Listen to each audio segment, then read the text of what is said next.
తెలంగాణ ఆత్మగౌరవాన్ని దిగజార్చే విధంగా తన వ్యాఖ్యలు 4 కోట్ల తెలంగాణ ప్రజల గుండెలకు గుణపాలక గుచ్చుకున్నాయి. ఆయన మాట్లాడుతూ నన్ను కోసిన నెలకు తెలంగాణ ఆదాయం 18,500 కోట్లు వస్తుంది, రూపాయి కూడా అప్పు పుడతలేదు, అప్పు కోసం బ్యాంకులకు వెళ్తే దొంగలను చూసినట్టు చూస్తుండ్రు,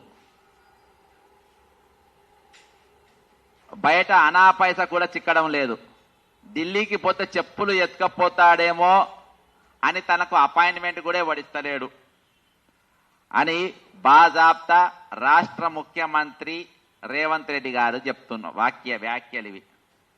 ముఖ్యంగా తెలంగాణ ఏర్పడ్డది ఆత్మగౌరవం కోసం.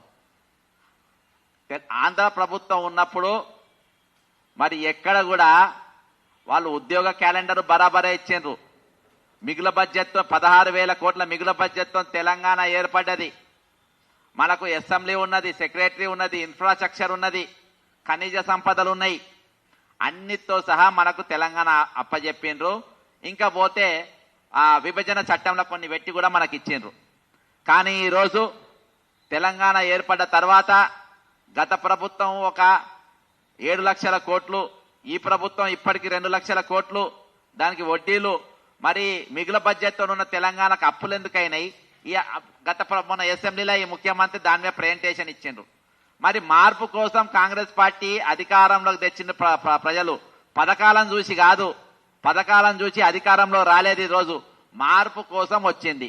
కానీ మేమేం పోరాటం చేయలేదు, గత ప్రభుత్వం మేమేం యుద్ధం చేయలేదు, గత ప్రభుత్వంతో కూడా మేము లాలూచి పడి మేము వాళ్ళ దగ్గర మరి కమిషన్లు తీసుకొని ఆ ప్రభుత్వంతో మేము దోస్తానా చేసినాం. కాబట్టి ప్రభుత్వం వస్తే మాకు ఎటువంటి పేరు రాదు. కాబట్టి దోతోడు పైంటోడు ఇద్దరు, అంటే రేవంత్ రెడ్డి, బట్టి విక్రమార్క ఇద్దరు కూడా ఒక గ్యారంటీ అని పెట్టి కింద ఇద్దరు సంతకాలు పెట్టి మరి పంపిణీ చేసారు. మరి ఇవాళ పథకాల జోలికి వస్తే, ఉద్యోగాల జోలికి వస్తే మా దగ్గర పైసలు లేవు, మేము అప్పుల పాలై ఉన్నాం, మేము అడుగుతలేమని అంటారు. ఇప్పుడు నేను ఆదాయాన్ని గండి కొడుతుంది ఎవరు? అందుకనే నేను ఈరోజు క్లియర్ గా టైటిల్లో పెట్టిన ఏందనంటే, అనుముల అనగొండలతో చేతులు కలిపిన కోమటిరెడ్డి వెంకటరెడ్డి అక్రమాలకు పాల్పడుతున్న అడ్వర్టైజ్మెంట్ కంపెనీలపై త్వరలో ఫిర్యాదు కూడా చేస్తానని చెప్తున్నా.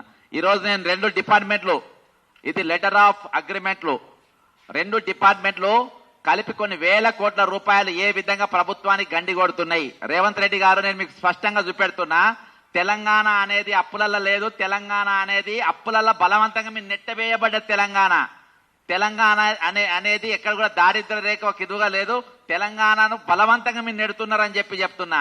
దానికి ఉదాహరణగా ఈరోజు మీరు ప్రభుత్వం వారు ఒక 2 శాఖలలో జరుగుతున్న అవినీతిని నేను జీవోలో సహా, మీరు విడుదల చేసిన జీవోలతో సహా ఈరోజు తెలంగాణ ప్రజల ముందుకు తీసుకొని వస్తున్నా. ఈరోజు ఒక మున్సిపాలిటీలో దాదాపు 100 శాఖలు ఉంటాయి, 100 శాఖలు నడుస్తూ ఉంటాయి. అందులో నేను కేవలం ఒక అడ్వర్టైజ్మెంట్ వింగ్ మాత్రం తీసుకుంటున్నా.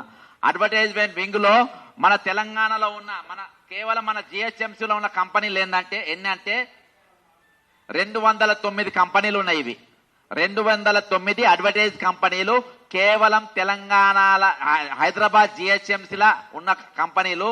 ఇవి తెలంగాణ మొత్తంలో దాదాపు 1000 కంపెనీలు ఉంటాయి.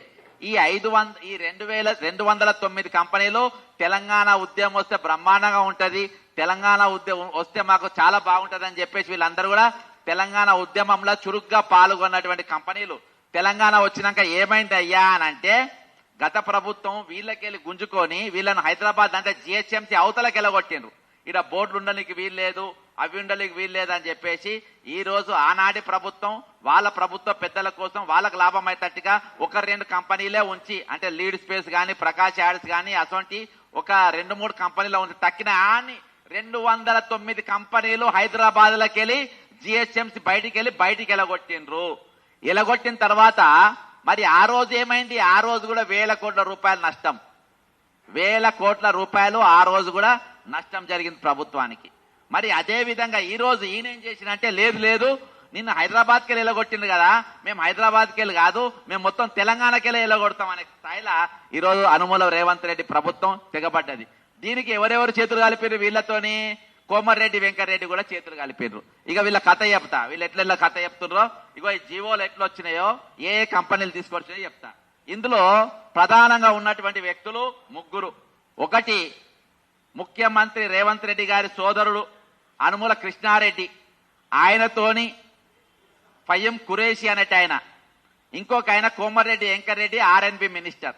ఈ రెండు శాఖలలో కలిపి వేల కోట్ల రూపాయలు దండి కొట్టడానికి నేను ఫస్ట్ ఒక జీవో చూపెడతా. జీవో చూపించిన తర్వాత నెక్స్ట్ నేను లోపలికి పోతా. ఈ జీవో ఏంటంటే government of Telangana roads and building, ఇది టు నవనిర్మాణ్ అసోసియేట్స్. ఈ నవనిర్మాణ్ అసోసియేట్స్ ఎవరిదానంటే ఇది కృష్ణారెడ్డి ఎన్నుకుంది 80% స్టేక్ హోల్డర్, అంటే 80% స్టేక్ హోల్డర్. ఈయనకి ఏమేమి ఇచ్చిండ్రంటే దీనికి ఎల్ఆర్ అంటే డైరెక్ట్ లెటర్ ఆఫ్ అగ్రిమెంట్ ఇస్తుండ్రు వీళ్లకు. ఇచ్చి జివో రిలీజ్ చేసి నవనిర్మాణ్ అసోసియేట్స్ ఎల్ఆర్ 2/2020 అంటే మొన్న ఫిబ్రవరి ఇచ్చిండ్రు. ఎక్కడ ఇచ్చి to install central lighting at your own cost for total distance of 11.95 kilometers. To take up regular maintenance at your own cost 11.95 kilometers. ఇది R&B minister ఇచ్చిన లెటర్. దీనికి టెండర్ ఉండదు, దీనికి ఒకటే ఆర్డర్ ఇచ్చిందా నవనిర్మాణ్ కంపెనీ, ఇదొక ఆర్డర్ ఇచ్చిండు. ఇంకొక ఆర్డర్ ఇచ్చిండు సేమ్ టు నవనిర్మాణ్ కంపెనీ. ఇదెవరు ఇచ్చిండ్రు?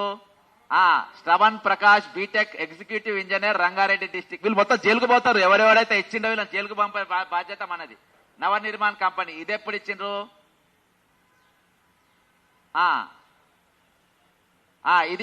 ఇది పోయిన నెల ఇచ్చిండ్రు. ఇంకో వాళ్ళు ఇచ్చిన ఇవి ఇంకో జీవో ఇచ్చిండ్రు, ఇంకో సర్క్యులర్ ఇచ్చిండ్రు. ఇది ఆల్ కమిషనర్స్ కు, ఎవరైతే ఈడ చిన్న చిక్క బతుకు వాళ్ళందరూ కూడా ఇక్కడికి వెళ్ళి పంపాలని చెప్పేసి ఈ జీవోలు ఇచ్చిన వాళ్ళు వీళ్ళు బాజాప్తా ఈరోజు ఏం చెప్తున్నారంటే, మీరు ప్రభుత్వానికి రూపాయి కట్టే అవసరం లేదు, ప్రభుత్వం అప్పుల పాలే ఉన్నది, ప్రభుత్వం దరిద్రంగానే ఉండాలి, ప్రభుత్వానికి మీరు ట్యాక్స్ కట్టద్దు, మీరు మాకు కట్టాలి, మా కడుపును నింపాలి అని ఎవరెవరు అంటున్నారు? కోమరెడ్డి వెంకరెడ్డి కూడా అంటుండ్రు. ఇప్పుడు నేను అవే జీవోలు చూపించిన. ఇక నేను వీళ్ళు మరి సాక్ష్యం లేకుండా మాట్లాడద్దు కదా, సాక్ష్యాలతో సహా చూపెడుతున్నా.